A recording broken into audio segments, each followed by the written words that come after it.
ప్రతి దినము దేవుని సన్నిధిలో దేవా నీ కృపావతితో నన్ను బలపరచము, దినమెల్లా మేము సంతోషించలాగున ఈ వార్తను మాకు దయచేయమని ప్రార్థించి ఒక దినాన్ని ప్రారంభిస్తున్నాం. నేటి దినపు వాగ్దానముగా 25వ కీర్తన 12వ వచనం.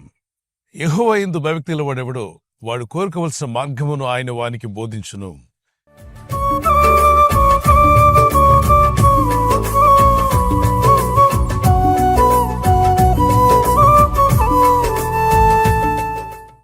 ఏ మార్గంలో ఉంటే మీరు క్షేమంగా ఉంటారో, ఏ మార్గంలో ఉంటే మీరు అభివృద్ధి పొందగలరో, ఇట్టి విషయాలను దేవుడైన ప్రభువే బోధిస్తాయంట. అది దేవుని యందు భయభక్తి గల వారికి మాత్రమే ఆ బోధన కలుగుతుందంటే ఎస్. అందుకే భక్తి కలిగి ఉండమని పరిశుద్ధ లేఖనం మాట్లాడుతుంది. భక్తి విడిచిన వాని మార్గం వానికి వెక్కసమొగరని రాయబడింది. భక్తి లేకుండా, ప్రార్థన లేకుండా, దేవుని సలహాలు లేకుండా, ఇష్టానుసారంగా ఎవరు చెప్తే వారి మాటలు విని చిక్కుల్లో పడిన వారు కోకొలలు ప్రపంచవ్యాప్తంగా. ఆ రోజు నేను ఆ డిసిషన్ తీసుకోకుండా ఉంటే ఎంత బాగుండేది, ఆ మార్గాన్ని ఎంచుకోకుండా ఉంటే ఎంత బాగుండేది. చాలా జరిగిపోయిన తర్వాత బాధపడుతున్నావు. ఇకనైనా సరే దేవుని యందు భయభక్తి కలిగి ప్రార్థన చేయి. కొన్నిసార్లు సువార్త పరిచయ నిమిత్తమై సెంట్రల్ జైలు విజిట్ కి పర్మిషన్ వచ్చినప్పుడు ఆ సెంట్రల్ జైల్లోకి వెళ్లి ఆ ఖైదీల మధ్యలో దేవుని వాక్యాన్ని ప్రకటించాం. ఆ తర్వాత ప్రార్థన చేస్తుంటే కొందరు కన్నీళ్లు పెట్టుకుని ప్రార్థన చేశారు, పశ్చాత్తాపంతో ప్రార్థించారు. వారిలో కొందరు దగ్గరకు వచ్చి చెప్పారు, మీరు చెప్పిన ఈ బోధ, ఈ వాక్య సత్యాలు కొన్ని సంవత్సరాల క్రితమే నేను వినుంటే నేను ఇలాంటి చిక్కుల్లో పడి ఉండేవాడిని కాదు, ఈ జైల్లో ఎండపోయి ఉండేవాడిని కాదు. ఒక గురిలేని జీవితం, ఒక గమ్యం లేని జీవితాన్ని జీవించి చిక్కులు పాలయ్యాను. తప్పుడు స్నేహితుల వెంట వెళ్ళాను. ఆ స్నేహితులు ప్రేరేపణ వల్ల చేయరాని పనులు చేసి నా నిండు జీవితాన్ని జైలు పాలు చేసుకున్నాను. మామూలుగా చెప్పట్ల వారు కన్నీళ్లతో చెప్తున్నారు. ఖచ్చితంగా దేవుడు వారిని బాగు చేయాలని మా ప్రార్థన. వారి కోసం ప్రార్థన చేశాం. దేవుడు విడిపించగలడు, శక్తిమంతుడు. అయితే వారు చెప్పిన మాటలో కొన్ని మాటలు మనం అర్థం చేసుకుంటే, ఒకప్పుడు నేను ఈ వాక్య సందేశం వినక, దేవుని మాటలు తెలియక నేను తప్పుడు దారిని ఎంచుకున్నాను అన్నాడు. ఆ తప్పు మార్గం ఎంచుకోబట్టి వారి జీవితం జైలు పాలైంది. కొందరు తప్పు మార్గాన్ని ఎంచుకోబట్టి అప్పులు పాలయ్యారు. మరికొందరు తప్పుడు మార్గం ఎంచుకోబట్టి చిక్కులు పాలయ్యారు. అనేకమైన సమస్యలు పాలవుతూ అందులోని విడుదల పొందలేక ఇబ్బంది పడుతున్నాం. విడిపించగల దేవునికి ఇప్పటికైనా ఆలస్యమైంది ఏమి లేదు. ప్రార్థన చేయి, దేవుని దగ్గర మొరపెట్టు. ప్రభువా, నేను తీసుకున్న తప్పుడు మార్గంలోను విడిపించి క్షమించి నాకు మంచి నూతన మార్గాన్ని చూపించాయని ప్రార్థన చేయగలిగితే దేవుడైన ప్రభు ఇప్పుడే నీపైన కరుణ, దయ చూపించి నేను విడిపించగల శక్తిమంతుడు. నీకు మంచి ఆలోచన చెప్పి నువ్వు ఏ మార్గంలో వెళ్తేనే అది నీ క్షేమమో, ఏ మార్గంలో వెళ్తే నువ్వు అభివృద్ధి పొందగలవో, ఏ మార్గాన్ని ఎంచుకుంటే నీ ఇంటికి, నీ కుటుంబానికి, సంఘానికి, సమాజానికి మేలుకరంగా ఉండగలవో పరిశుద్ధాత్మ నీకు చక్కని బోధ చేసి నడిపిస్తాడు. ఆయన మీ అంతరంగంలో నుండి బోధిస్తాడు. మీ ఆలోచనలో దేవుని వాక్యం కదలాడేలా చేస్తాడు. మీ తలంపుల్లోకి దేవుని వాక్యం తీసుకొస్తాడు. కాబట్టి ప్రార్థించి ఒక డిసిషన్ తీసుకోండి. ఏ పని చేయబోతున్నా ప్రార్థన లేకుండా కాదు, ప్రార్థనతో ఒక తీర్మానం చేసుకోండి. వాక్యముతో, ప్రార్థనతో ముందుకు వెళ్ళడం అది మీకు క్షేమం, మీ కుటుంబానికి క్షేమం. గనుక దేవుని యందు భయభక్తి గలవాడెవడో వాడు కోరుకోవాల్సిన మార్గాన్ని ఆయన చూపిస్తాడు. ఒక చిన్న కీర్తన పాడుకుందాం పిల్లరా.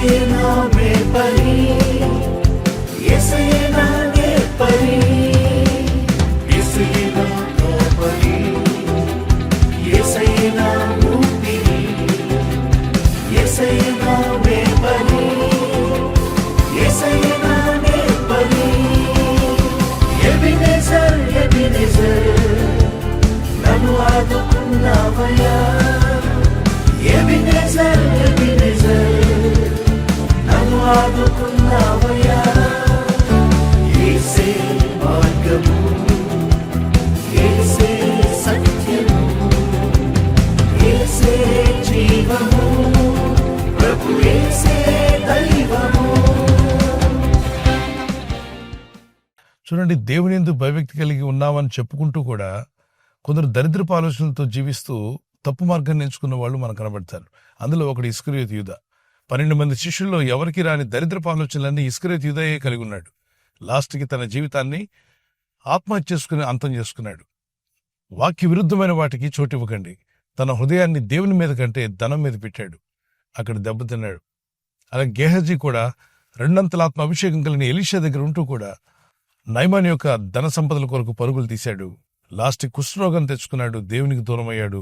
అన్ని రకాలుగా తన జీవితంలో నష్టపోయినట్టుగా మనం చూస్తున్నాం. దేవుని ప్రజలారా, మీరు ఎంచుకునే మార్గం, మీరు తీసుకునే తీర్మానాలు దేవుని వాక్యానుసారమా కాదా, ప్రభువా ఇది నాకు మేలు కలిగిస్తుందా లేదా అని మొదట ప్రార్థన చేయండి. కొద్ది రోజులు ప్రార్థనలో గడిపి మీ సిట్యువేషన్ స్టడీ చేయండి. మీరు ఎందులో ఇన్వెస్ట్ చేయాలనుకుంటున్నారు, ఏ ఉద్యోగం చేయాలనుకుంటున్నారు, ఏ వ్యాపారం చేయాలనుకుంటున్నారు, ఏ విధంగా ముందుకు వెళ్ళాలనుకుంటున్నారు, పరిచర్య కావచ్చు, సేవ కావచ్చు, లేదా మీ బిజినెస్ కావచ్చు, వ్యాపారం కావచ్చు, మీ బిడ్డల చదువు విషయం కావచ్చు, విదేశాలు వెళ్ళే విషయం కావచ్చు, ఏదన్నా కానీ దేవుని నడిపింపు కొరకు ప్రార్థన చేసి కొద్ది రోజులు కనిపెట్టి ఆ తర్వాత దేవుని యొక్క నడిపింపుతో ముందుకు వెళ్ళండి. ఆయన మీకు కోరుకోవాల్సిన మార్గాన్ని చూపించి మిమ్మల్ని దీవెనకరమైన మార్గంలో ప్రభు మిమ్మల్ని నడిపించి ఆశీర్వదించునుగాక. ప్రార్థన చేసుకుందాం. పరలోకమందున్న మా తండ్రి, నీ యందు భయభక్తి గల వాడెవడో వాడు కోరుకోవాల్సిన మార్గం నువ్వు బోధిస్తాన్నావు. ఇదిగో ఈ వాగ్దానం ఎత్తి ప్రార్థిస్తుండగా ఏ మార్గాన్ని ఎంచుకోవాలో, ఏ మార్గాన్ని ఎంచుకోకూడదో, ఏది తప్పుడు మార్గమో, ఏది సత్యమైన మార్గమో వీరు గ్రహించగలిగేటువంటి గ్రహింపును వీరికి దయచేయండి. ప్రభు, మాకు క్షేమం కలిగించే మార్గమును ఎంచుకునేటువంటి బోధ మాకు దయచేయండి. మీరు అనుదినము వాగ్దానం ద్వారా, వాక్యం ద్వారా మాకు బోధిస్తున్నారు. ఏ మార్గంలో వారు నడిస్తే వారికి ఆరోగ్యకరంగా ఉండగలరో, ఆత్మీయంగా ఎదగలరో మీరే మాకు బోధిస్తున్నందుకు స్తోత్రాలు చెల్లిస్తున్నాను. ఈ రోజు ప్రార్థించి ప్రయత్నించబోతున్న శంకుస్థాపన అయిన, గృహప్రవేశమైన, ఒక బిజినెస్ ప్రారంభిస్తున్నా, ఉద్యోగ ప్రారంభానికి వెళ్తున్నా, ఒక మంచి కార్యక్రమాన్ని ప్రారంభిస్తుండగా, నేను వారి బిడ్డల వివాహం కొరకు ప్రయత్నాలు చేస్తుండగా వారు చేస్తున్న ప్రయత్నాలు ఫలించలాగున మీ దూతలకు ఆజ్ఞాపించండి. ఎవరైనా హాస్పిటల్లో ఉన్నా, ఐసీయూలో ఉన్నా, ప్రభు, ఎవరైతే సీరియస్ కండిషన్లో ఉండి బాధపడుతున్నారో వారికి యేసు నామములో స్వస్థతను అనుగ్రహించండి.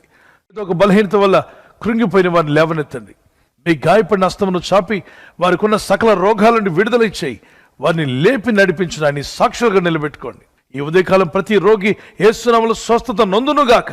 తండ్రి, ఈ దినం ఎవరైతే ప్రయాణమై వెళ్ళబోతున్నారో, అది రైలు మార్గమైనా, ఆకాశ మార్గమైనా, బస్సుల్లో, వాహనాల్లో ఎక్కడ ప్రయాణం చేస్తున్నా, రోడ్డు మార్గంలో ఏ వాహనంలో వారు ప్రయాణం చేస్తున్నా, నీ ప్రజలకు కాపాడే దూతలను పంపండి.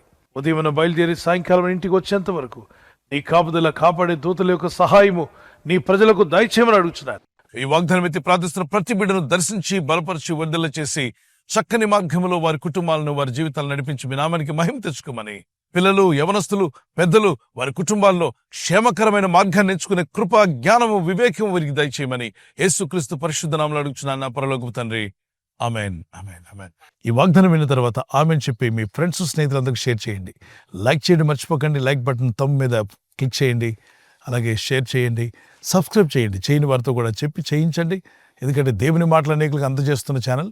అంతేకాకుండా అనాథ బిడ్డలు, ఆర్ఫన్స్కి ఆహారం అందించినటువంటి ఛానల్గా ఉంటుంది. అనేక అనాథాశ్రయాలు ఉంటుంది. మనతో కనెక్ట్ అయిన పిల్లలకి ప్రతిరోజు ఆహారం ఉదయం, మధ్యాహ్నం, సాయంకాలం అందజేయబడుతుంది.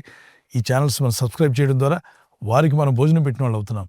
మీరు చేయండి, మీ ఫ్రెండ్స్తో కూడా చెప్పి చేయించండి. ప్రభు కృప మీకు తోడే ఉండి నడిపించునుగాక. God bless you.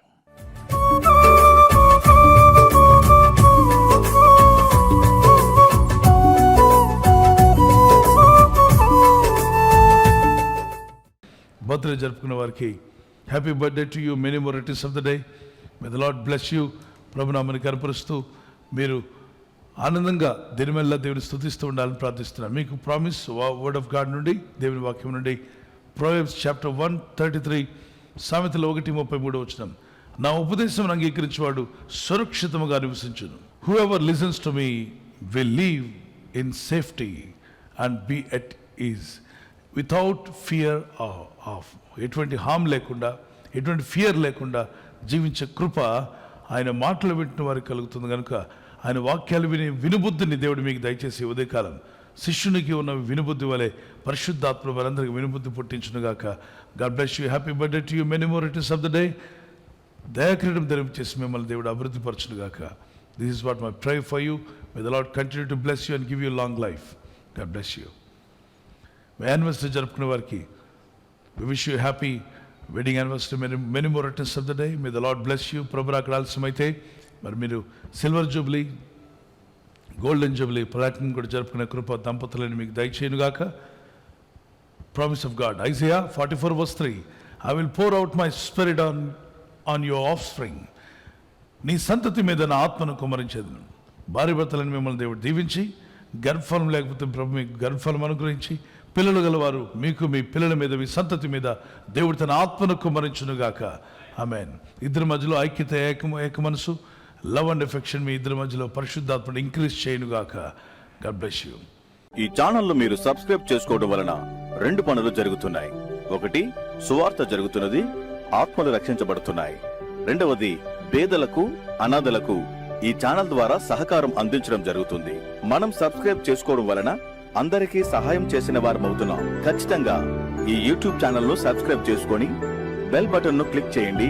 మీకు వెంటనే మెసేజెస్ పంపబడతాయి.